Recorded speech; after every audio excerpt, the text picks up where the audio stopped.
el tercer encuentro, que como decía, era continuación de los dos encuentros anteriores. Para los que habéis estado, pues voy a pasar rápidamente.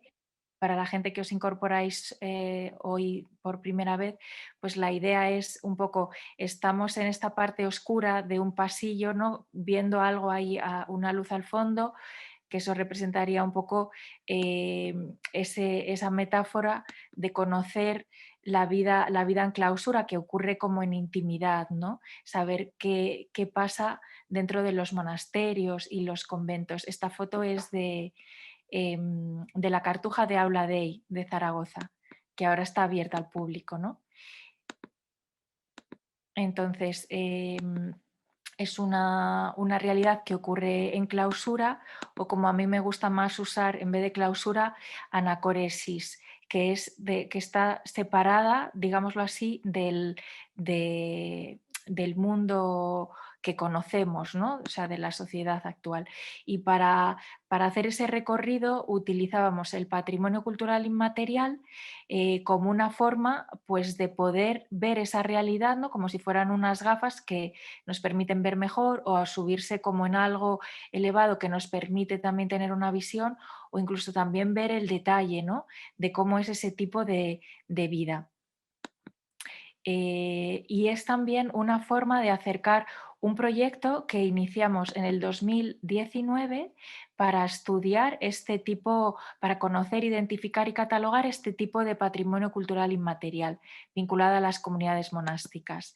Hasta el 2003, por patrimonio cultural solo se entendían los edificios, las cosas materiales, pero a partir de que la UNESCO lanza ese concepto de patrimonio cultural inmaterial, pasa a considerarse también como algo digno de valor a ser conocido y conservado, aspectos que tienen que ver con la vida de las personas, ¿no? O de las comunidades o de los grupos principalmente.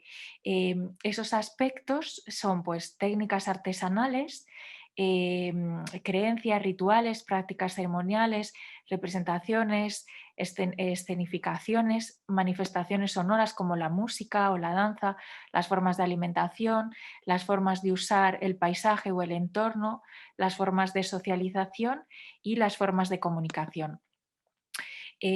Considerar, o sea, ya el Plan Nacional de Monasterios, Abadías y Conventos, que es uno de los planes de conservación que tiene el Ministerio de Cultura para todo el patrimonio que existe a nivel nacional, pues ya en el que hay específico para estos lugares, ya se considera que hay un patrimonio cultural inmaterial dentro de estos espacios, y que es un aspecto novedoso, que tiene mucho valor, que debe alcanzar más protagonismo y que necesitaría ser, pues, conocido e inventariado, ¿no?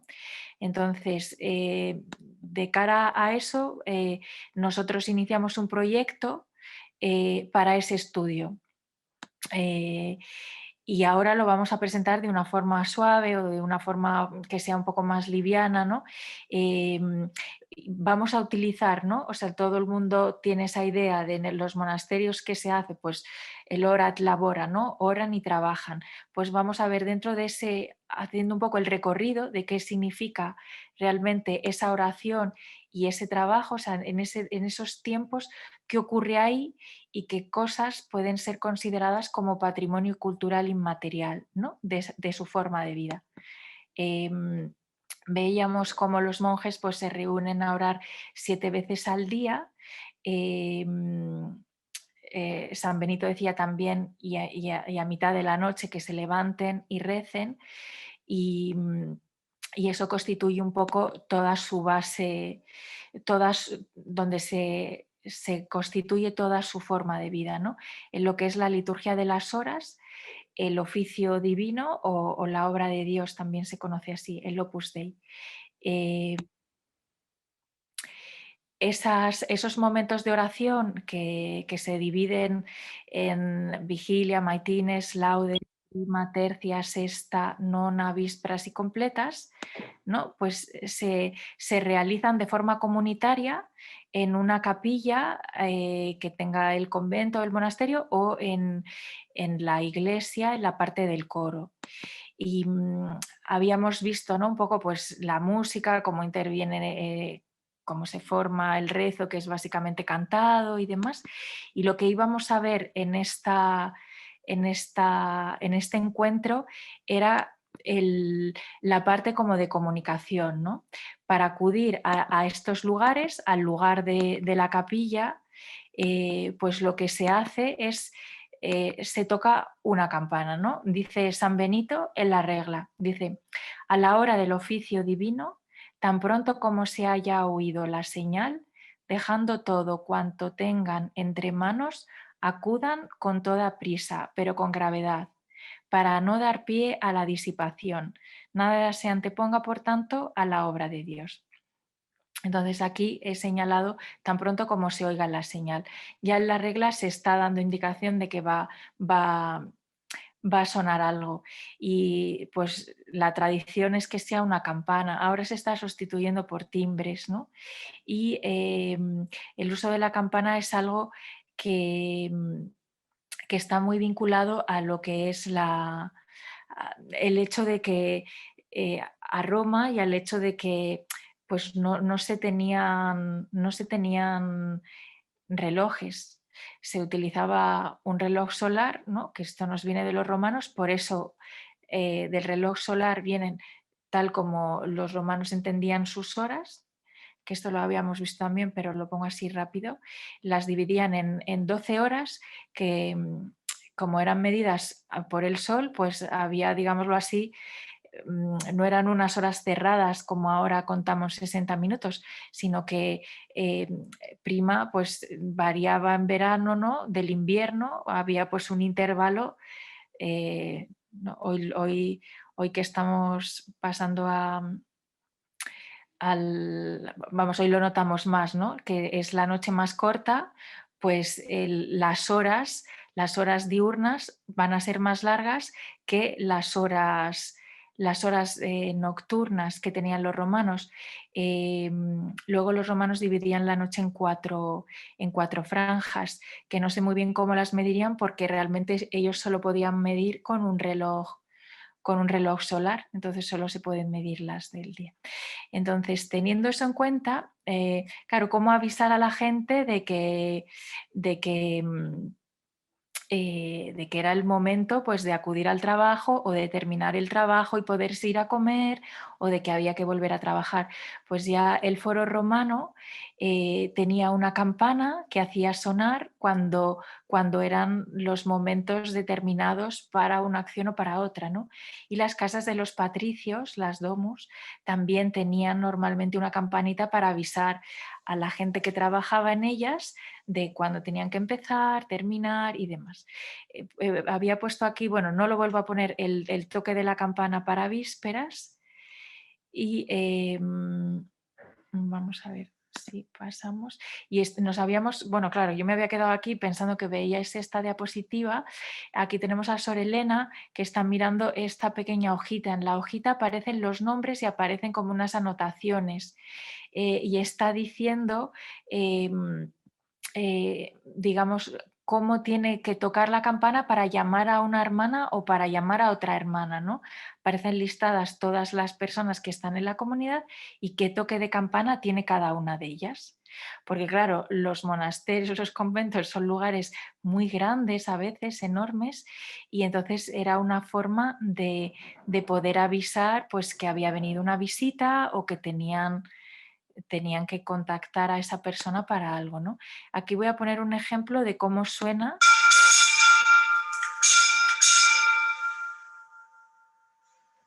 esos toques.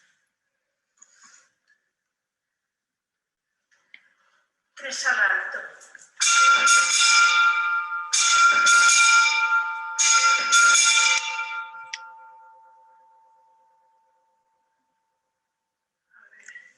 Dos seguidas, dos veces.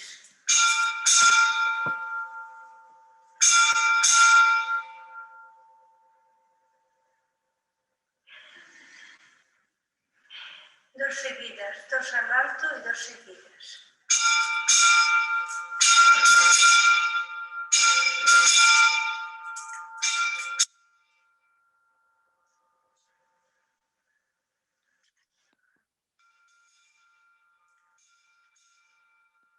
Vale, pues que no me salía antes era 2 al alto o seguidas. Así diferencian los distintos toques. Tocar así la campana no es nada fácil. De hecho, incluso poder distinguir, ¿no? Aquí no sé si teníamos un vídeo de... Esto sería afuera cómo queda la campana. Y yo realmente tampoco sé explicaros muy bien cómo es cuando queda seguida y cómo es al alto. Creo que sube más la campana o baja más. Bueno, estas son grabaciones que hicimos, pero... Ay, a ver, que se acaba de... Grabaciones que hicimos, pero queremos seguir todavía profundizando algo más. El toque de las campanas era algo, bueno, yo no sé si esto acabará entrando como patrimonio de la humanidad o así, el toque de campanas, pero bueno, voy a seguir la presentación y luego os cuento un poco más.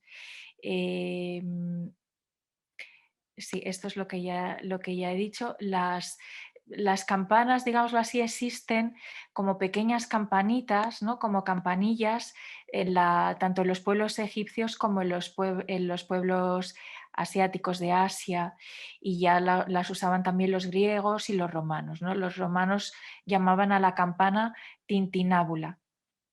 Y luego es muy pronto, desde el comienzo de la Iglesia católica, empieza a ser adaptada la campana a los usos y era principalmente para dar señal, para avisar, ¿no? De las horas de reunión, que eran reuniones litúrgicas, que es lo que ocurre en los monasterios, ¿no? O sea, ellos utilizan la campana para avisar de los momentos de oración, que son pues la liturgia de las horas.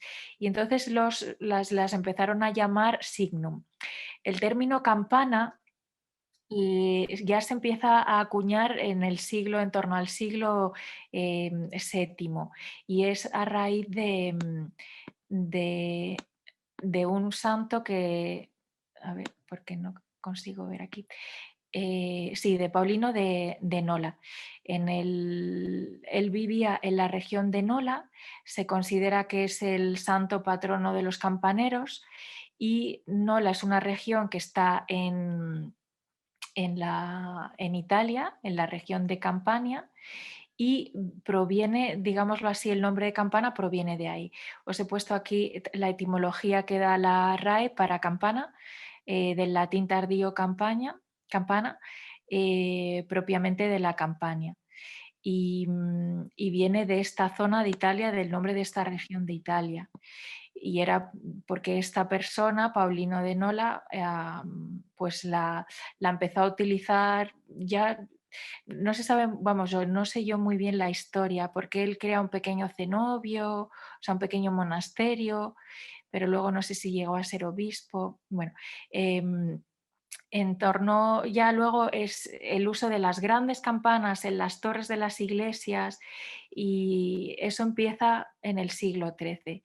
Y en el siglo XVI pues ya hay enormes campanas como la de la Catedral de Utrecht, que el peso asciende a 8 kilos. Y vamos a ver la siguiente. ¿Qué pasa? Las campanas se tocan siempre, menos cuando llega la Semana Santa, ¿no? Donde se utiliza la carraca. Aquí son algunas antiguas. Esta es una caja de carraca, porque incluso se hacían sonar desde las torres de las iglesias. Entonces eran más grandes. La carraca, por ejemplo, viene el nombre, o sea, se considera un instrumento de origen árabe, y el nombre de hecho viene de una palabra árabe. Matraca proviene del árabe mitraca, que significa martillo, y tarak, que significa golpear. Y carraca también hace alusión a unos grandes navíos que debían hacer mucho ruido, y también proviene del árabe. Entonces, desde en los monasterios se tocan las campanas, bueno, los monasterios que sean que sean católicos, porque los ortodoxos en Semana Santa siguen usando el uso de campanas y tienen unos toques especiales, pero la Iglesia Católica a partir de el Gloria del Jueves Santo hasta el Gloria de la Misa de Resurrección, que ocurre bueno, en lo que es la vigilia de, de Semana Santa, pues ahí durante ese periodo no se toca, no se va a hacer uso de la campana, ¿no? Entonces estábamos viendo los sistemas de comunicación, el uso de la campana, pero luego, claro, la comunicación entra un poco en, digámoslo así, eh, en los monasterios son lugares que el silencio pasa a ser muy importante, ¿no? Esta es una foto en el monasterio de Silos que tienen a la entrada silencio, zona monástica.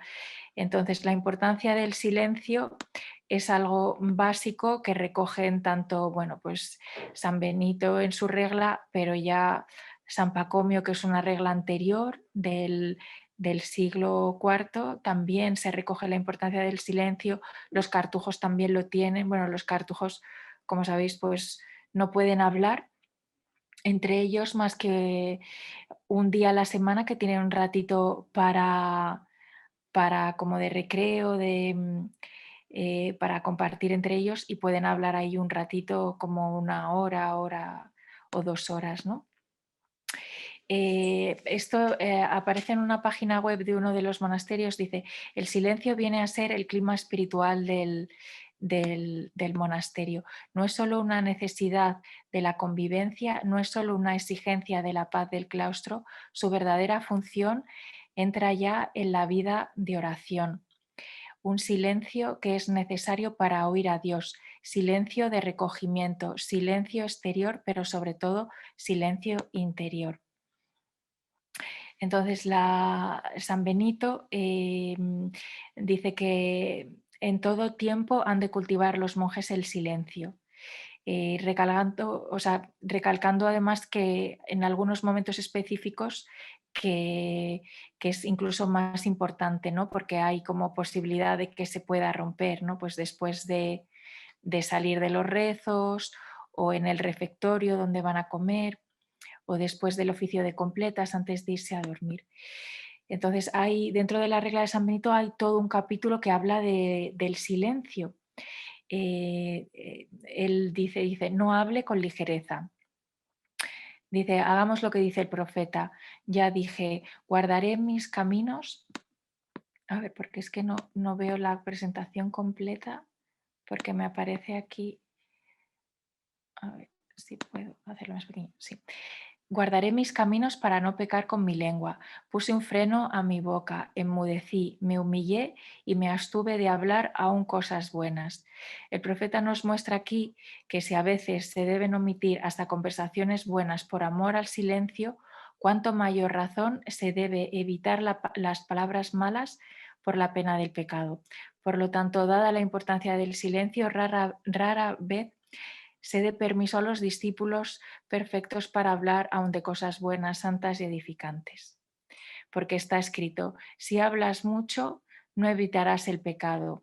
Y en otra parte, la muerte y la vida están en poder de la lengua. Pues hablar y enseñar le corresponde al maestro, pero callar y escuchar le toca al discípulo. Luego a San Benito también recoge en la propia regla, en otro apartado, ya no en ese capítulo que veíamos en el quinto dedicado al silencio, en otro aparece, dice, para ello sírvase los monjes mutuamente, bueno, está hablando de, claro, tengo que empezar aquí, dice, establece también el especial cuidado del silencio durante la mesa, es decir, cuando los monjes se juntan a comer o a cenar. Dice, para ello habrá un lector de mesa que leerá mientras se guarda un completo silencio. Y para garantizar ese silencio completo, recoge San Benito así en la regla. Para ello sírvanse los monjes mutuamente las cosas que necesiten para comer y beber, de suerte que nadie precise pedir alguna cosa. Y si algo se necesita, ha de pedirse con el leve sonido de un signo cualquiera y no de palabra. Bueno, pues esto que estoy leyendo aquí es importante. Eh, Mencionar para los que queríais conocer, pues bueno, cómo es la forma de vida en los monasterios, siguen manteniendo prácticamente todas las comunidades el que haya un lector en la mesa.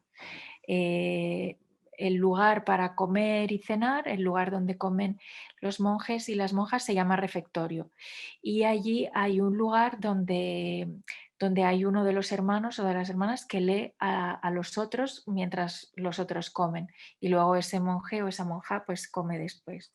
Y es algo que se van turnando normalmente, es un oficio de semana que llaman, o sea, cada semana van turnándose y las lecturas que leen pues son religiosas, pero bueno, que puede ser una revista religiosa que aprovechan y la leen en el momento de las comidas o alguna cosa así, ¿no?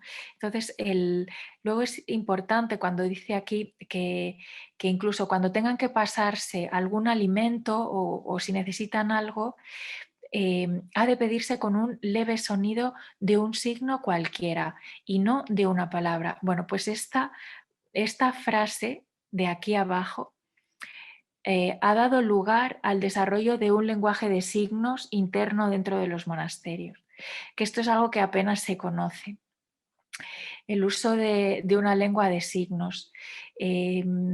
Gracias al padre Lorenzo, que es el abad de Silos, nos pasó bueno, nos enseñó y nos pasó copia de este manuscrito, que es de 1853. En él se recoge prácticas que datan del siglo XI y en concreto de la abadía de Cluny.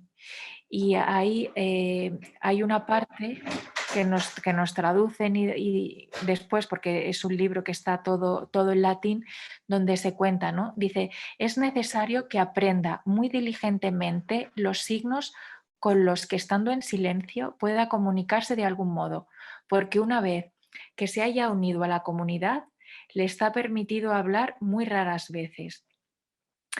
De hecho, aquí esta es otra, vamos, una de las páginas de ese manuscrito. En el capítulo 3 dice el silencio, que habla sobre el silencio y en qué dependencias, ¿no? Porque tenía que guardar silencio en todo el monasterio, realmente no podían hablar y, y tenían que utilizar ese lenguaje de signos, ¿no?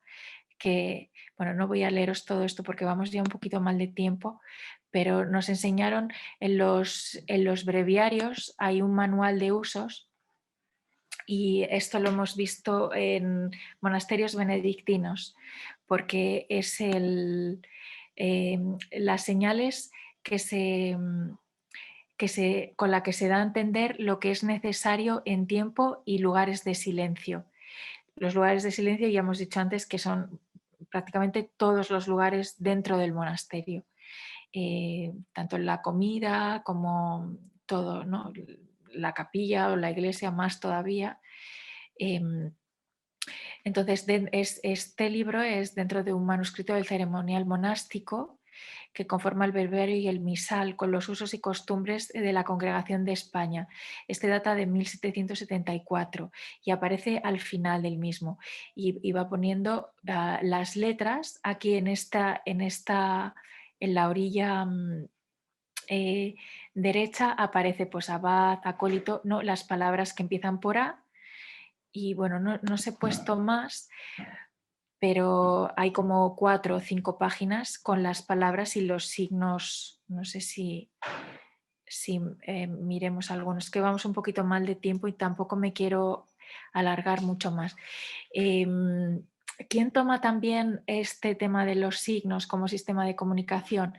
La Orden Cisterciense, que utiliza también la regla de San Benito para funcionar y concretamente todo lo que es con la reforma que hubo en 1892 que da comienzo a lo que es el cister de estricta observancia o la orden de los trapenses, pues a raíz vamos, ellos lo han mantenido prácticamente hasta nuestros días, este sistema de comunicación no verbal. Aquí quería mencionar, bueno, en el libro de usos, que este era uno que data de 1928 y fue aprobado por el capítulo general de 1926. Claro, pone otra vez el foco en el cuidado del silencio y el seguimiento de la tradición benedictina, ¿no? Del uso del lenguaje de signos. En ese libro aparece el modo para hacer las señas que se usan en la Orden del Císter. Esto lo había ampliado, pero se ve muy mal. Bueno, simplemente era decir que prácticamente todos los lugares y todas las actividades del monje, incluso cuando trabaja, tiene que evitar el uso de cualquier palabra. Hay 35 páginas para desarrollar en el que van diciendo de cada palabra, ¿no? Cuál es el signo que acompaña a cada palabra. Es decir, que los benedictinos, los cistercienses ampliaron muchísimo más las palabras que iban a utilizar a través de signos, mucho más que los benedictinos. Esta es una realidad que se conoce muy poco, ¿no? Hay, de hecho, un estudio realizado por un investigador norteamericano que es Robert Barak, y él hace a través de la comunidad que hay cerca de Chicago, la abadía de San Joseph, estuvo en el año, aquí se ve, en el año 75 es la publicación, pues estuvo pues un tiempo, ¿no? Eh, en esa época fotografiando cómo era cada uno de los signos y haciendo la descripción de ellos. Este es el trabajo uno de los trabajos mayores que hay para conocer, ¿no? el lenguaje de los signos. Nosotros para el estudio visitamos una comunidad que hay en Carrizo, en la provincia de León, y de monjas cistercienses de estricta observancia, y ahí esta es una foto de Esther haciéndonos una seña, ¿no? Esta seña, ¿qué puede significar? Pues esta es para la palabra Dios. Este texto que se ve aquí un poquito difuminado, pero está cogido del libro de usos que os he enseñado antes, donde estaban las 35 páginas con las palabras. Y entonces ahí pues Dios es formar un triángulo con los pulgares, a ver un momento, y los índices elevados teniendo cerrados los demás dedos, ¿no? Y es la forma que hace ella con las manos. Este otro signo significa abad o abadesa y es tocar la frente con el extremo de los dos primeros dedos. Este otro signo que nos está haciendo Esther significa pan, que es extender horizontalmente los pulgares y los índices en forma de triángulo. Este otro signo significa vino, que es llevar el extremo del índice a la punta de la nariz. Este otro de aquí es amargo, rascar la garganta desde el gaznate a la barba. Este otro, en cambio, es dulce, poner la extremidad del dedo entre los labios moviéndolo suavemente. Este otro que hace aquí, este significa aceite, pasar transversalmente el dedo sobre los labios. Este otro es para indicar seglar, pasar el pulgar por la boca y la barba. Y este es para decir venir, mover el índice hacia sí. Y bueno, tenemos imágenes grabadas de frases que pueden comunicarse, ¿no? Porque es un lenguaje que realmente servía para tener conversaciones completas. De hecho, esta comunidad, la de Carrizo de la Ribera, el León, pues lo conocen bien porque cuando entraron muy jóvenes y en todo el proceso del noviciado y los primeros años como monjas, pues lo utilizaban mucho. Y de hecho tenían conversaciones muy largas. Incluso nos contaban que las acusaban de estar usando de más el lenguaje de signos y, bueno, pues eso tenía consecuencias, ¿no? Eh, las, las, las imágenes no las hemos puesto porque son imágenes inéditas que estamos pensando editar con ello un documental que, bueno, pues será un trabajo largo porque sería continuar el trabajo de investigación, ver, o sea, esta forma de comunicación lo han estado utilizando los trapenses hasta prácticamente en los años 70, los años 80.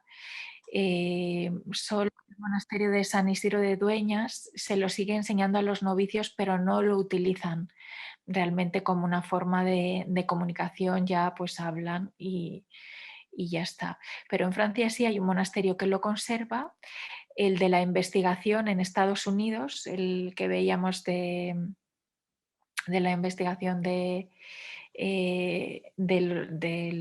año 1975, ese monasterio también lo ha dejado de usar y bueno, la verdad es que les servía mucho porque a veces tenían reuniones cuando hacían el capítulo general, se reunían abades y abadesas de todo el mundo y entonces tenían a gala de que se entendían entre ellos con el lenguaje de signos, aunque no conocieran la, la lengua de los otros monjes, ¿no? Porque pues a veces iban monjes que vivían en Japón, de monasterios de Japón. Entonces, bueno, los benedictinos lo perdieron tras la desamortización y de hecho nos hemos encontrado con monjas benedictinas que ni siquiera conocían que existía dentro de su orden en el pasado este sistema de comunicación. Algo que además, bueno, pues como hemos visto, hay datos escritos que dan testimonio de su uso en el siglo XI y es algo también interesante continuar con, o sea, seguir profundizando en este estudio porque, claro, podríais preguntar, ¿no? ¿Qué vinculación tiene esto con la lengua de signos de los sordomudos? Y sí que la tiene de alguna forma, ¿no? Hasta el 1620 no hay un primer manual para enseñar a hablar a los sordomudos o a comunicarse a los sordomudos a través del lenguaje de signos. Esta es una obra que hace Juan de Pablo Bonet aquí en España. El, el, el libro vamos, está en la Biblioteca Nacional, si se puede consultar, ¿no? Entonces estamos hablando del siglo XVII, pero hay referencias, ¿no?, que vinculan el lenguaje de signos de los monasterios con el lenguaje de signos de los sordomudos desde antes de esa fecha. Y hay un estudio, el de Susan Plan, que es una profesora de la Universidad de California, que, bueno, yo creo que este libro es muy relevante, ¿no?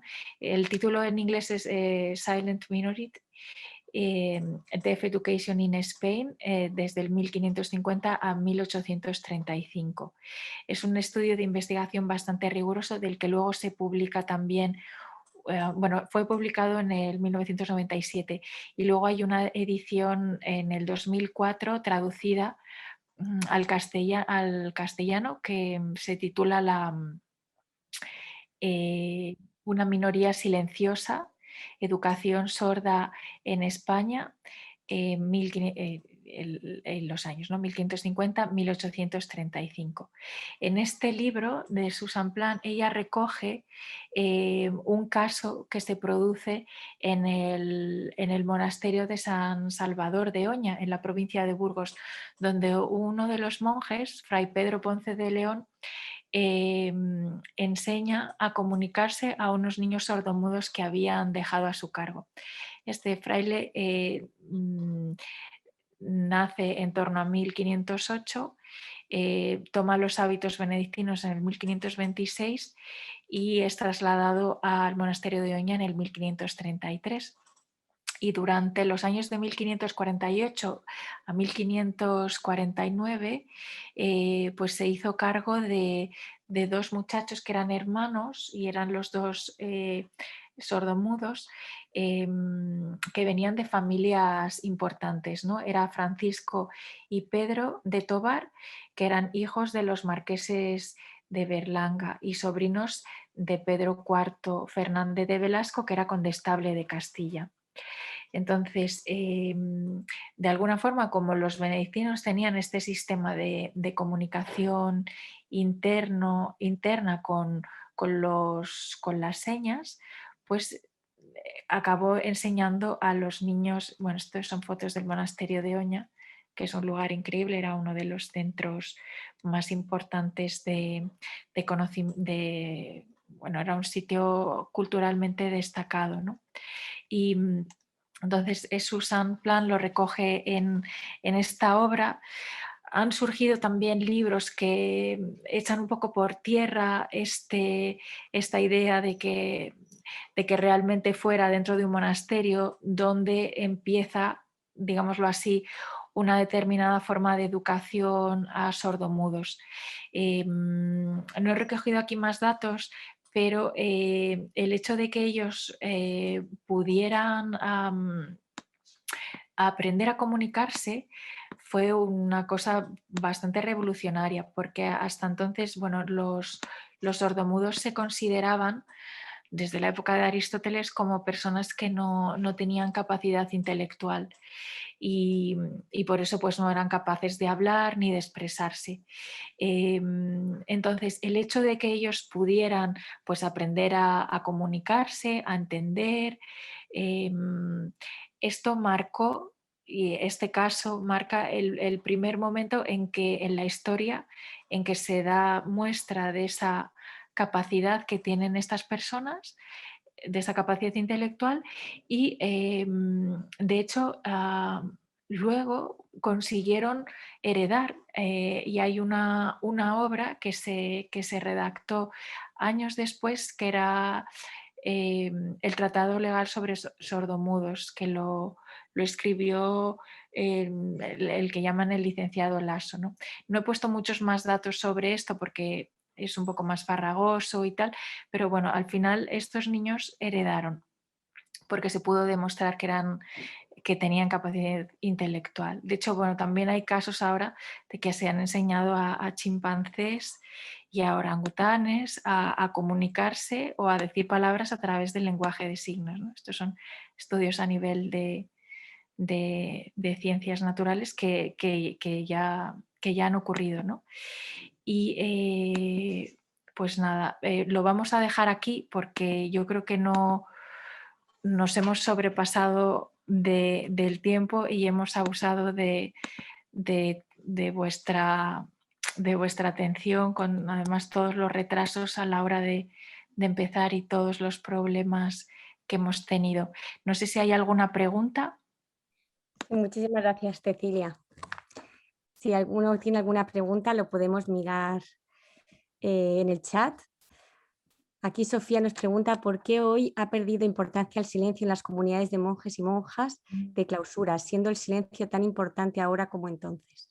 Sí, pues esa es una muy buena pregunta, la verdad, y ha perdido mucho, sobre todo, bueno, claro, tampoco te sé yo contestar, ¿no? O sea, a raíz de hacer este estudio y como echar la vista atrás, ¿no? Te das cuenta que muchas veces como con la idea de facilitar a lo mejor la vida dentro de los monasterios o así, pues hay determinadas prácticas que se han aflojado un poco, ¿no? Y bueno, creo que hasta ahí puedo contestarte. No sé si hay alguna pregunta más.